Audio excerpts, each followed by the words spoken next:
மனுஷன் வாழ்வை 8 பிரிச்சுக்கோன்னு நம்ம பாஷா பாய் சொன்ன மாதிரி நம்ம வாழ்க்கைய முழுமையா வாழ்றதுக்கு ஒரு நாளை 3 பிரிச்சாலே போதுமானதா இருக்கும். நம்ம என்னதான் இந்த மாசத்துல இருந்து கண்டிப்பா நான் ஜிம்முக்கு போயே தீருவேன் அப்படின்னு ஒரு முடிவுலாம் எடுத்தாலும் அந்த மாசம் வரும்போது அது அடுத்த நாள் ஆகும். அப்படியே அந்த அடுத்த நாள் அடுத்த மாசம், அது அப்படியே அடுத்த வருஷம்னு இப்படி தள்ளி போட்டுக்கிட்டு போயிட்டே இருப்போம். இதோட காரணம் நம்ம ஒரு நாளை சரியா கணக்கீடு பண்ணி நம்மளுக்கு தேவையான நேரத்தை ஒதுக்கீடு செய்யாம இருக்கிறது தான் எக்ஸ்பர்ட்ஸ் சொல்றாங்க.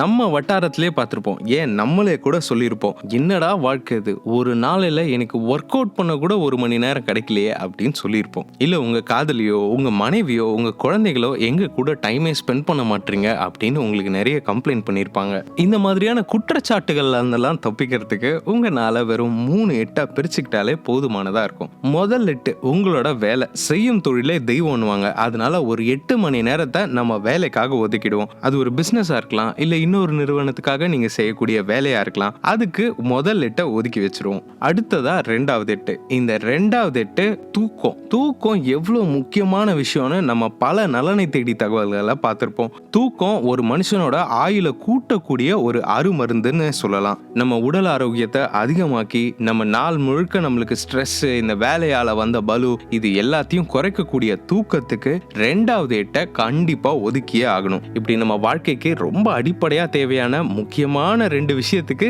8 மணி நேரத்தை ஒதுக்கியாச்சு. 16 மணி நேரத்திலே இது அத்தனையும் முக்கியமான வேலைகளை செஞ்சிட முடியுது. இன்னும் நம்மளுக்கு 24 மணி நேரத்துல இன்னொரு 8 மணி நேரம் பாக்கி இருக்கு. ஒரு நாள்ல என்னால எனக்கு 20 நிமிஷம் கூட ஒதுக்கி ஒரு ஒர்க் அவுட் பண்ண முடியலையே அப்படின்னு நீங்க ஃபீல் பண்ணிட்டு சுத்திட்டு இருக்கிறவங்களுக்குலாம் ஒரு முக்கியமான கேள்வி.